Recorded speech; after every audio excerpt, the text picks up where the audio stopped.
Thank you guys for a nice introduction. Tonight we have James Bidding from Assemble Studios, which is a London-based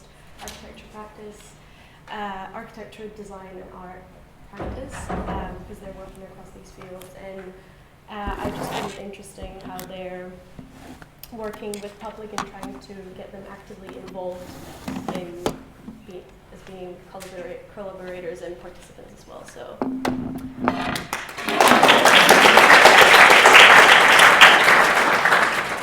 Oh yeah, thanks very much for the invitation to come up and speak today.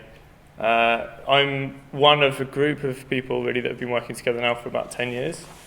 In initially quite an amateurish way, really. I think we came together after graduating and sort of found our way into a kind of method of working as a response to kind of graduating at a time where opportunities in practice were maybe a bit different to how we'd expected or kind of anticipated maybe the roles that we would be playing or the agency that we might have as architects.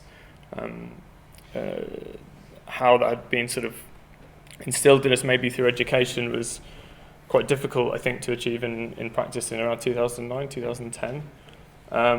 But we were already working kind of full-time at that point, and really on the sides in evenings and weekends sort of we're meeting up and trying to think of ways in which we could do projects together. And over a couple of years that evolved into something sort of semi-professional really for a few years, where we'd still be working in our jobs really on the side, or some people had gone back to study in part two, and we were kind of looking for opportunities really, as anybody would be that's kind of in practice starting to do a competition or something on the side. And it was only really in about 2014 that original group kind of consolidated again in a more formal way.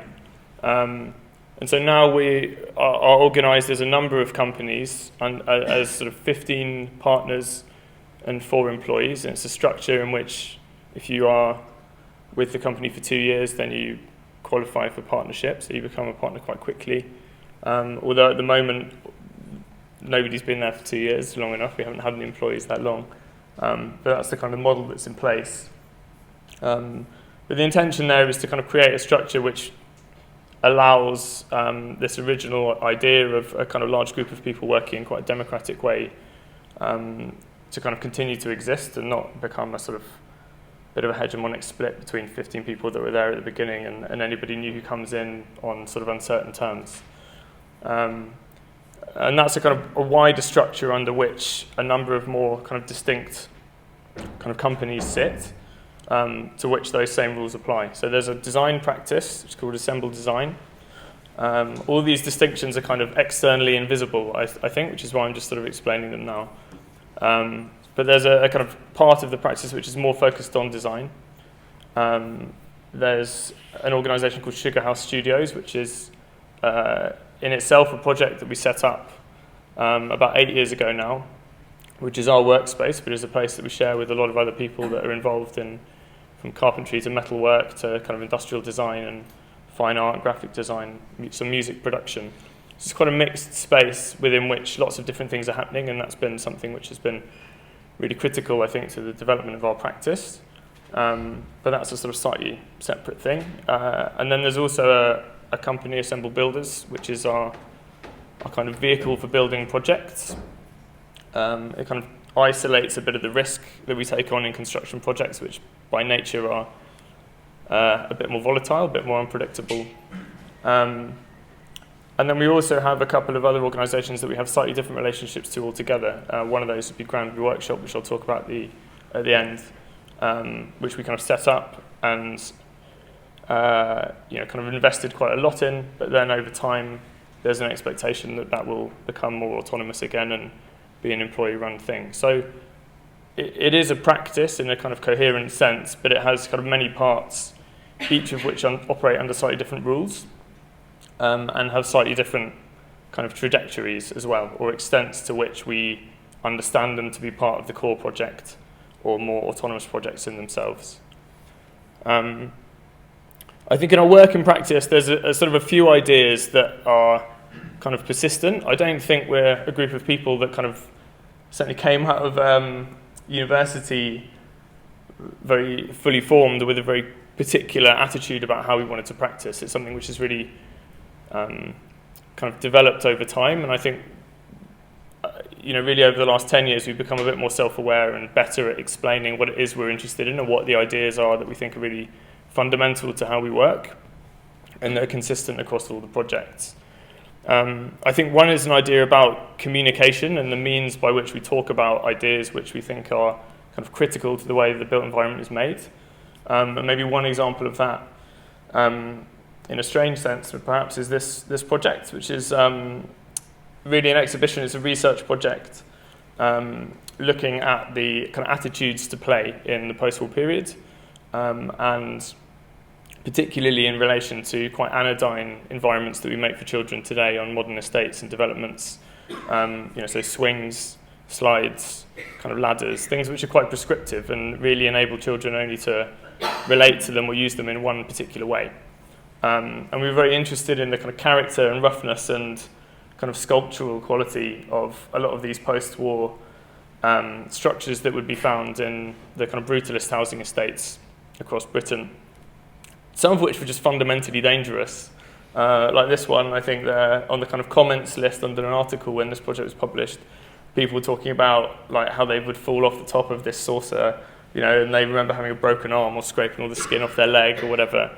But really that there's a kind of an attitude in these things which kind of trusts people to take responsibility for how they relate to each other and the environment around them, which is very different to those kinds of more sanitized, I guess, kind of environments where all risk is attempted to be mitigated through cushioned surfaces or very kind of binary ways of relating to particular play objects or something. But rather than trying to sort of study that or make an academic argument about it, we kind of rebuilt a lot of these very large-scale kind of sculptural kind of constructions in high-density foam. So the stuff you usually kind of have in your couch, and then installed it in a variety of galleries as a touring exhibition, as a way of kids kind of coming in and exploring like that as an environment distinct from the kind of ones they're used to finding maybe in the city today. So a way of thinking about how we talk about ideas that we think are kind of important or worthy of renewal, but trying to find ways of making them a bit more engaging and possible to understand through experience maybe, rather than just kind of looking or talking. From the start of our practice, there's always been an interest in the potential of temporary projects, but I think always as a way of trying to ask concrete questions. Like there's an inherent kind of speculative potential about doing temporary work, which is so fundamentally different to the kind of constraints that often exist within permanent projects. There's so much risk involved in building real buildings that are going to be there for a long time. And I think we've always been interested in how temporary projects could be ways of kind of asking new questions rather than proposing kind of concrete solutions. We weren't ever that interested in them as a kind of event or sort of public spectacle in that sense, I don't think, as a kind of pop-up with a kind of short life but high impact. But I think we saw in them a certain expediency, an economy that isn't often possible with buildings that have higher specifications or requirements.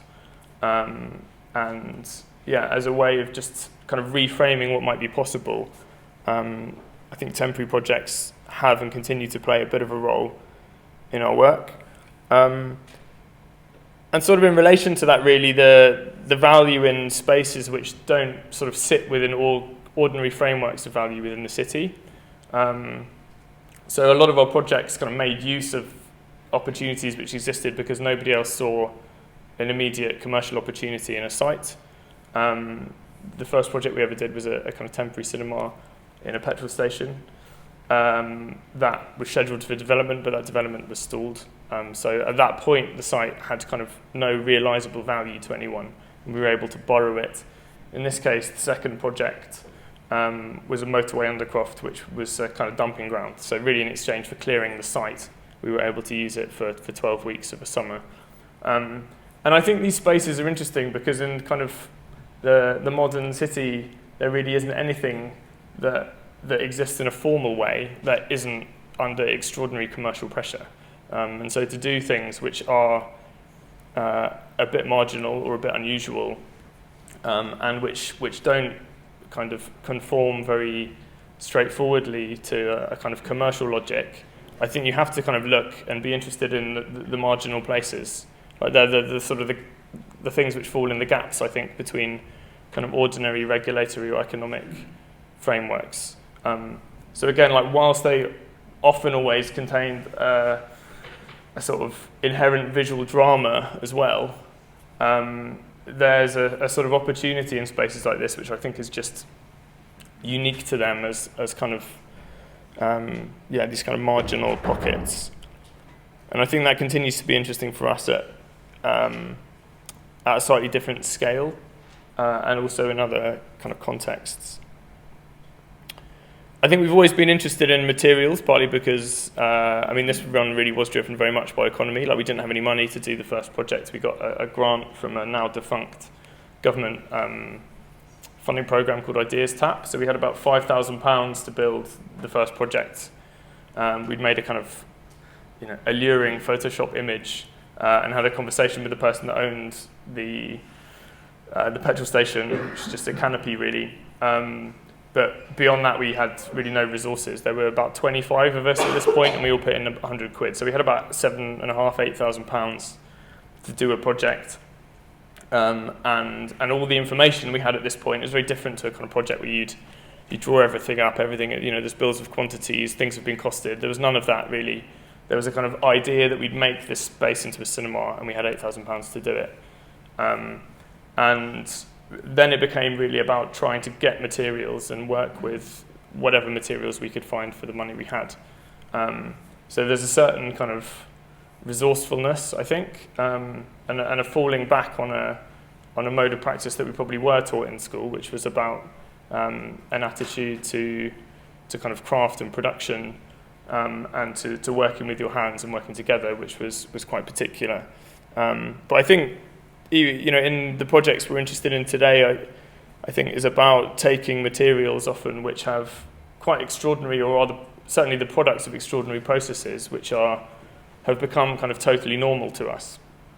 Like most of the materials that we see that make up the buildings around us, we have very, very little sense of the complexity of the kind of modes and kind of means of production that go into making those things a reality. And so in some ways we think that can be quite distancing, like there's too much complexity, that buildings are no longer legible in the way that they were 100, 150 years ago or from long before that. There isn't the same ability to kind of see the city as something which is like made by many hands and negotiation. So we're interested in some ways in trying to take simpler elements and find ways of assembling them which brings back some of that legibility. But also sometimes it's a case really of kind of cost and economy. And so I suppose the mature version of that kind of big silvery curtain, which was made from roofing underlay, put through a domestic sewing machine by like 20 people, this kind of torturous effort that took hours and hours and hours, but produced this kind of remarkable effect, is something like this. So this was a recently completed project. It's the largest project we've done so far. It's a contemporary art centre in South London, and an extension to some Victorian water tanks that have this kind of very rough and cast iron character. And we're very interested in sort of finding something which was both kind of forward-looking and distinct from that, but also quite proprietary and pragmatic, in the same way that all of these kind of cast iron elements, which you can just see in the image on the right with the kind of cross bracing that kind of keeps those panels rigid. So taking a simple element and thinking about how we arrange it in a way which communicates a kind of new civic quality for this site or these buildings. And that was something really that the contractor we were working with wouldn't go anywhere near, because this sheet should be used as a roof panel really. And initially I think also the client was very sceptical about, but we had this large space. We regularly use it to kind of build larger scale mock-ups. And And this was a part of the project that we ended up taking out as a separate package and kind of delivering and kind of mocking up at large scale in the studio, working out all the complex details and things, and then delivering as a kind of ready-to-go thing for the contractor to install. So it just uses off-the-shelf kind of agricultural cementitious corrugated board with a green acid stain that's then oiled. It's actually very easy to do. You just sort of sponge it on. It's a pretty rough process. And then using the various different kind of boards that are typically used for the parapets and things to kind of break up the rhythm and create something which sort of has a sort of symmetry to the cast iron.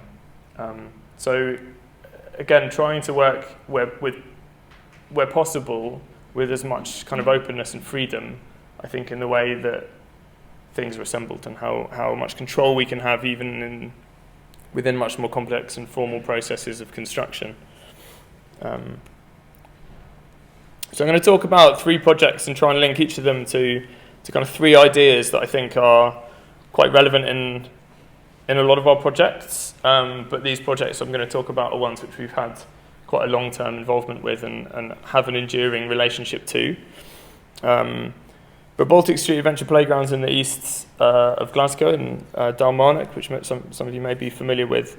And I want to talk about an idea that we have, which is the city as a tool, not an artifact, or as something which is kind of active rather than a product. And that's an idea. We don't have a huge amount of sort of philosophical common ground with someone like Buckminster Fuller in lots of respects. But I think one thing he talks about quite a lot is synergy.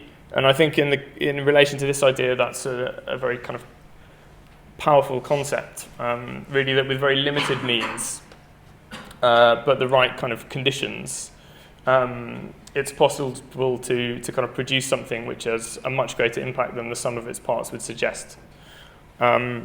And I think that's an attitude that we have to bring to a lot of projects, because we're often not working with budgets which are very substantial, or people that are able to say at a point in time, you know, we need this building right now to kind of consummate lots of work that we've been doing for decades. Usually we're coming in at the start of a process where somebody has an idea of where they might want to be in 10 years' time or 20 years' time, but doesn't have the resources to get there yet. But they have the resources to start. And so we're never in the position to kind of make something which packages a lot of good work that's already done. We're trying to kind of build up a firmer platform on which good work and often difficult work can kind of continue and be better supported. In the case of Dalmarnock, the site is sort of in this part right here. And you can see, well, it's very difficult doing it on there. Maybe I'll just do it on the screen. But you can see all these sites here, which were kind of being cleared as part of the Commonwealth Games redevelopment programme in the east part of Glasgow in around 2012. And so within this kind of residential area, a huge amount of kind of flux and change, both in the lead up to the Games, but also in the period that would follow for the next kind of 10 years, as kind of housing regeneration projects tend to follow on from the kind of main spectacle of the kind of sporting events. And I think the thing that really struck us, and also we'd been, you know, our studio was in Stratford in an area which had undergone a kind of similar transformation when the London Olympics was happening, was that these kind of areas, whilst that kind of flux happens and you can totally sort of buy into that scale of transformation over 10 or 20 years from maybe a political level, for children living in this area, that's like a childhood for, you know, thousands and thousands of kids just living in this like fragmentary landscape in which the existing play provision was extremely poor anyway, and many of the sites were being cleared to make way for kind of car parks and other kind of temporary infrastructure. So within one of the most deprived parts of Glasgow, what little play provision there already was generally being taken out. And I think one of the observations we had really, or when we sat down for kind of first meetings with people in the area, it was a competition for a new sculpture for the Commonwealth Games. So it wasn't somebody approached us and said, can you come and do a job? we spent quite a lot of time in the area kind of building a case for what we thought might be a useful response or a responsible use of the money that was available through the games for an art commission.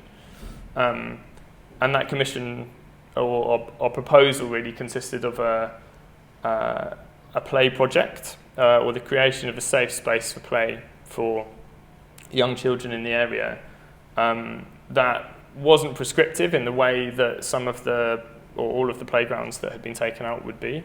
These kind of metal, slides, staircases, roundabouts, those kinds of things. But really looked at what other people were talking about as a problem and tried to find an equivalent. So one of the things that was happening within all of these construction sites in the area was that kids were breaking onto them after school to run around, and what they saw was this like fantasy land, right? Like huge pipes, like massive heaps of sand, lots of like loose materials. Really, like like oblivious to the danger, these environments were like fantastically rich in like the possibility to kind of run around, chase each other, make dens and all this other stuff. And that seemed for us to have a very clear equivalent in a lot of the post-war kind of cities which had been badly affected by bombing, and were really the kind of the fertile grounds out of which the adventure playground movement kind of grew in the 1950s and 60s, particularly books like Planning for Play. So these kinds of environments where all that was really provided were lots of loose materials, tools with which to make things, and an environment which was very loosely supervised, but provided a kind of just enough level of kind of safety to ensure that children weren't in kind of genuine harm, but still needed to take on some responsibility themselves for negotiating risk. And around London, there were some really extraordinary examples that we'd seen, but others in the country, all around the country as well. Like this one was in North London. So these kind of really quite wild environments that are often like child-made with some supervision. There's no way that any building control officer in the world is going to sign that off. But kids sign it off every day, really, by like walking across it and deciding whether actually that plank's got a bit loose and they're not going to go on it anymore. And then over time, that thing will kind of be renewed or changed or reinforced. So there's everything is really kind of tested through use. But we thought that these environments really had quite extraordinary kind of quality and really represented very different kind of political and social spaces for children relative to the other spaces that exist in kind of more formal educational or play contexts. And so we made this kind of very grand pitch, I guess, about taking on a site, and we found a site which was an old kind of tarmac yard. But rather than sort of talk about how we were going to make the playground, really, we just set out a process. So we said we will start by recognising that there is an issue with these children playing on construction sites, and that's a problem. So instead, we'll get the kids, we'll explain to them why playing on a construction site is a bit dangerous. But then we'll also bring in a lot of the materials that are on the construction sites to this space to create a slightly better balance. So in the first instance, that was lots of mud and lots of wood chip, some spades, some tools, things like that. So it's a completely anti-aesthetic project. I mean, it's not a whole lot of design in this. But actually, I haven't seen the couple of films earlier, actually. I wish we had a film of this, because I think it was a place of enormous potential even at this stage. I think it was being kind of remade. And over time, we'd sort of have deliveries of bricks coming, things would start to emerge that had a slightly more formal quality, like you can see this tree house on the left.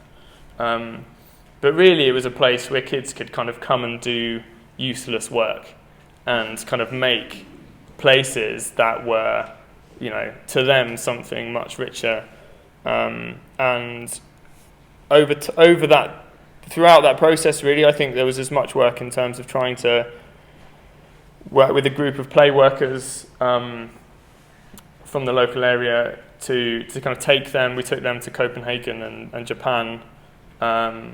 We didn't all go. One person went with them to Copenhagen and Japan, and a playground in Wrexham, and just sort of worked with a network of people that were extraordinarily experienced play workers who could sort of instill in them an understanding of how them withdrawing their agency or authority would open up a totally different kind of space of ownership and responsibility for the kids. So like big bits of construction pipe, and really for 6 months it was just this kind of yard for kids, and a place in which they were able to do quite a lot of risky things and were given quite a lot of responsibility to sort of behave with tools and understand how to use them responsibly, and also understand that they could use them in whatever way they wanted. Like this kid was extremely determined to chop as much wood into small pieces that were completely useless. And there was another kid who when you asked him what he was doing, he'd be like, "I'm making sawdust," you know. And I think that's such a different attitude, you know, like to school woodwork class, you know, which I think has lots of values in its own right. But you know, I think there's a huge amount of space that sometimes we take away from kids by trying to kind of teach them the right way of doing things rather than enabling them to just kind of understand and work out their own relation to things. But over time, I guess this is sort of built up to be a bit more formal. There's some more kind of structures in that space. Behind this is a shipping container that's full of tools and things, so there's more kind of like a library of kind of practical resources for kids. And through getting in kind of artists to work with kids over short amounts of time, or kids from Glasgow School of Architecture, you know, these kind of other projects have kind of come in, but they're usually quite temporary or have a shelf life, and the whole place is sort of being made and remade kind of fairly constantly. So this is something that was built last year. So some things which have quite distinct kind of purposes or form, and others which are just, you know, this probably was there for, you know, a couple of days before some other kids took it down and reused the materials to make something else. So there's a kind of very loose idea of ownership. You can't be too possessive of something, and you make something for yourself and for people at a moment in time that really you have to kind of relinquish control over. And I think over that initial period of working with the play workers and the kids, really the critical, the kind of, I guess, like the hard infrastructure of the space really is a set of rules.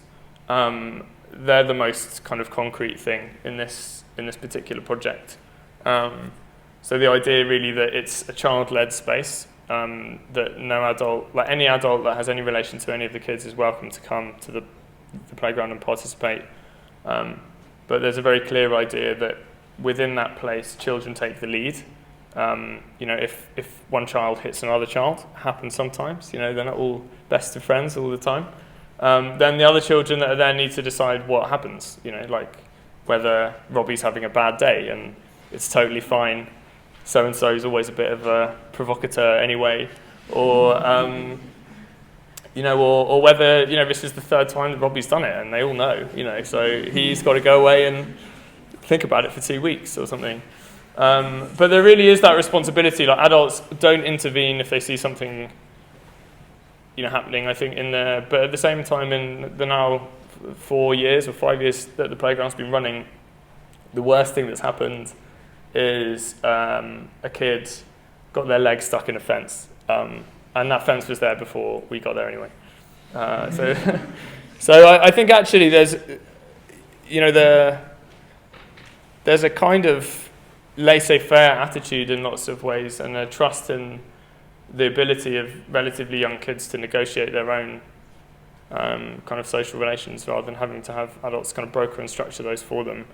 And generally, in our experience at least, that's been something which has been has proven to be a very robust choice. At the end of the project, I guess there was still, you know, as these things tend to happen, there's usually money for revenue in a project and money for capital, and just the part of the project which in some ways, I wouldn't say it was a failure, but it was a limitation that we weren't able to transfer more of the money from the capital side to the revenue side. And that in the end, it was very clear that we had to spend a certain amount of money on physical works on this park. And some of that was, basic remedial work. There was some contamination on the site, on a part of the site that we weren't letting the kids play on before, by the way. But that we had to sort out. But then other money just went on things like making these mounds, and they're kind of good. They are fun things. But at the same time, a huge amount of money went into making a space which in some ways didn't increase the kind of richness of it as a play environment. It's a much more palatable photo in some ways. This is the one that we use to send to people when we need them to perhaps think about giving money to other projects in other situations which have similar agendas, because one of mud and chippings and a kid with a spade don't translate so well.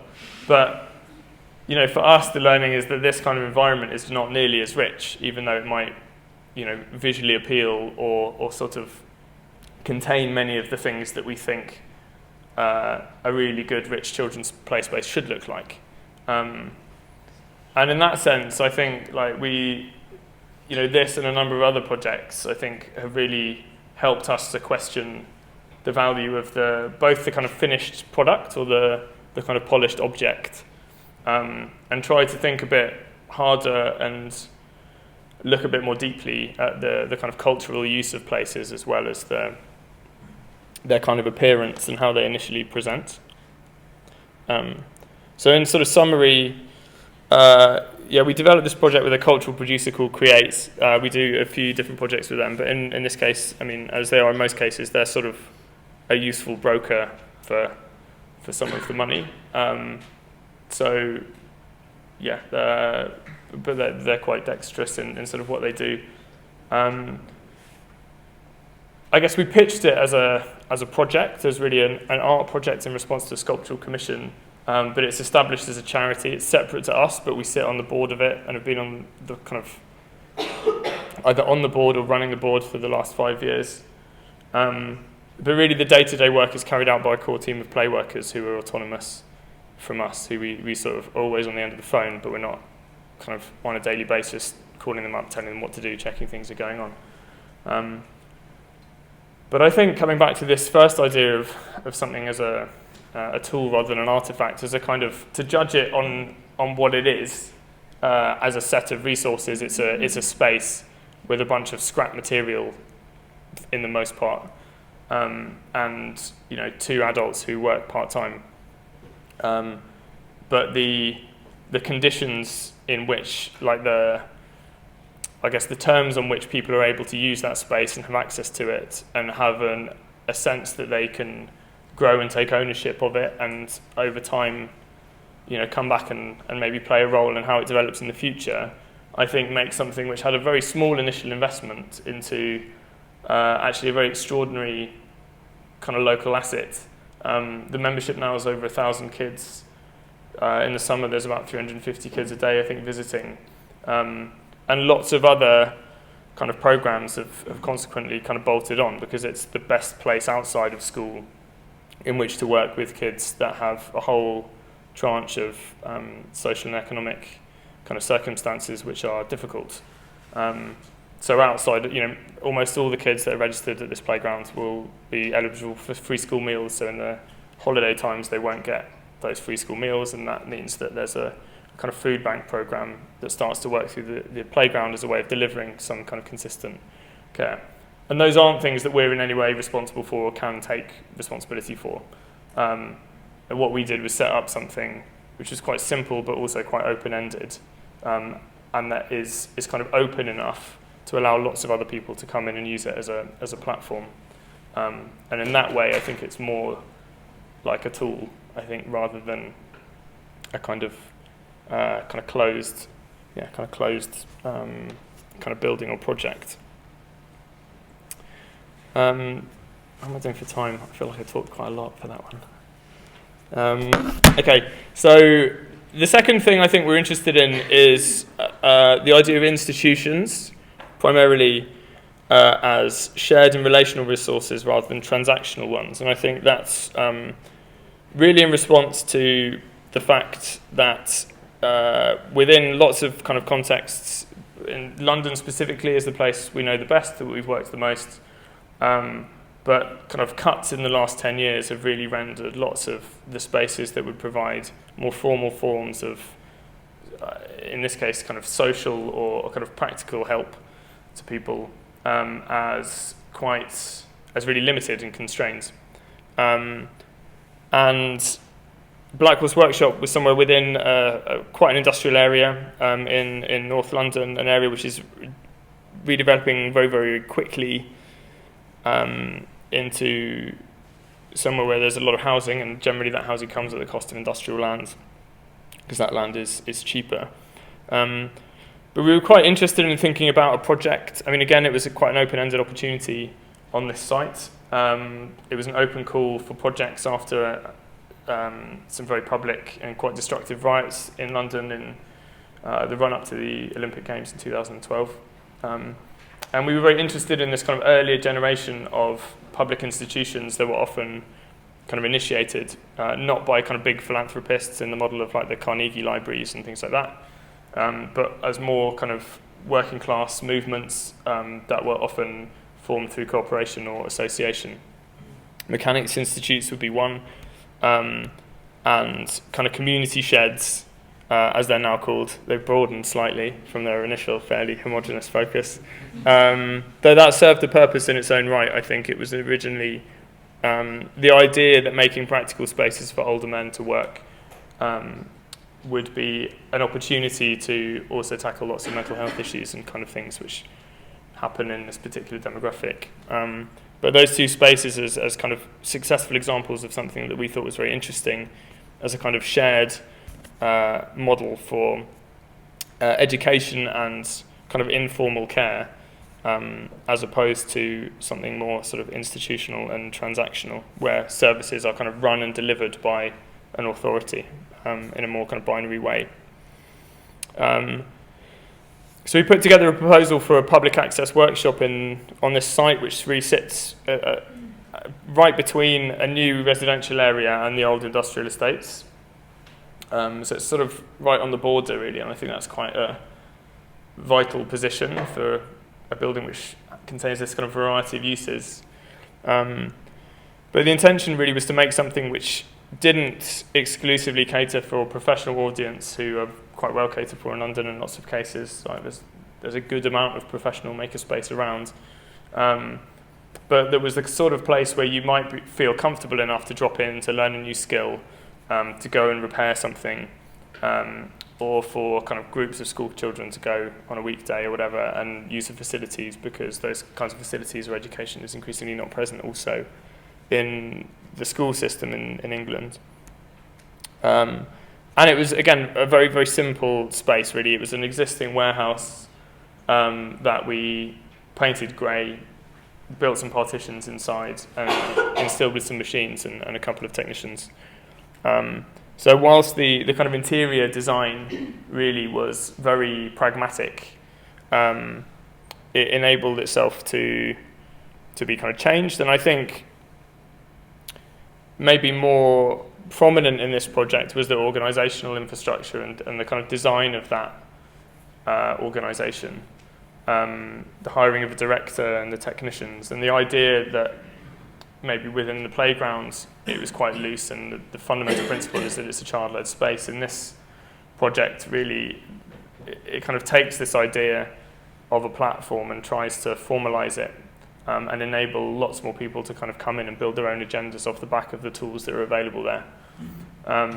So it means, it has transpired over the last sort of 5 years that it's kind of unusual in the extent to which there are courses in quite sophisticated construction and kind of crafts and kind of metalworking, woodworking kind of programs, but also courses with groups that are often not really able to access these kinds of spaces, women's only groups, school groups, certain communities that maybe have more sensitive requirements for kind of working in public areas in this way.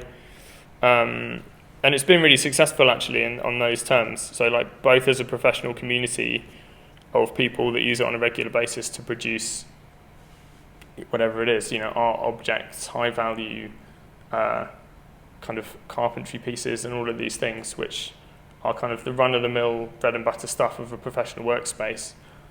But to enable that to sit alongside a much kind of wider and more eclectic and more informal set of kind of public and social uses, predominantly in the yard, but also in the everyday use of the kind of ground floor workshop spaces. And I think those things have kind of contributed to it feeling like somewhere which is a little bit less kind of homogenous or and a bit more varied maybe than other types of space which are similar and which have a more clearly defined kind of provision around whether it's kind of professional or also, I guess the response often to places which have an oversupply of a particular kind of provision is to make things which provide something to a very narrow audience that aren't able to benefit from the provision that already exists. And so I think our attitude is slightly different, right? It's to try to make something which is open to all of those things and think about how you create the conditions in which that can happen, rather than provide for something which it, is underprovided for in and of itself and treat that as a kind of priority case. So yeah, I think it's unusual in that it kind of manages to combine these things, and I think that's a kind of, I guess, part of the reason why I think this project is interesting is because, again, the spatial infrastructure is very basic. I could show you the plan, but it would almost be a waste of time. Right? It's like a rectangle with a couple of partitions in it. There's no complexity there at all. I guess the finishes are extremely economical. The partitions are all built as secondary structure so that it can be easily arranged and rearranged. It was an important decision to get the director in before the building completed, so that she understood the way that design decisions had been made and was able to feed into them, so that some of this wastefulness that often happens where a building is designed and then a new group of people are found who use it, who immediately need to sort of strip it out and rework it, doesn't happen. These kinds of projects, I think the budget for this originally was £110,000. So really, really small. In those situations, you don't have the opportunity to get things wrong, and if you do, then they tend to straitjacket the projects for the first couple of years. If that's the pilot phase, as it is in this case, then it might not have a future. So the kind of close consideration of the spatial requirements and specification of the building alongside the organisational design just makes sense, but it's something which often doesn't happen. And often sort of stymies maybe these kinds of projects from starting off on sure foundations. It's grown and sort of evolved over the last few years as well. It gets kind of incremental bits of money to sort of add on new bits of space. It built this, beautifully architecturally designed uninsulated canopy extension, which just gives a bit more use to the yard. And also a small kind of insulated cafe space, which meant that those kind of uses could come closer to the street and the building could be kind of more organised around industry and production. So it's become a bit more focused. So this summary page actually is, I've also presented this in Norway, so that's what it translates to in Norwegian currency. But yeah, this was again set up as a CIC, a community interest company.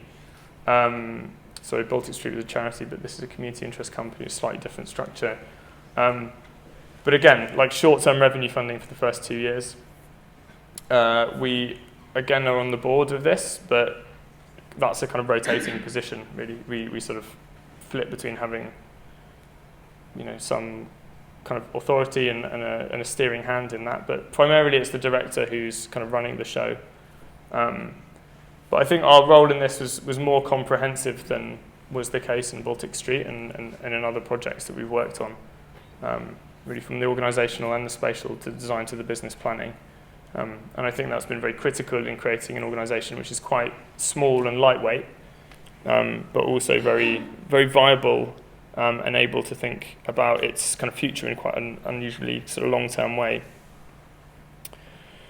So I'm going to talk a bit now about Granby, which is the place where we've kind of been working for the longest period of time. We've been working there really since 2012. And I think that's a kind of project which, for us, it kind of became very clear very early on that there were kind of two competing ideas about the area's future. And one was a proposal for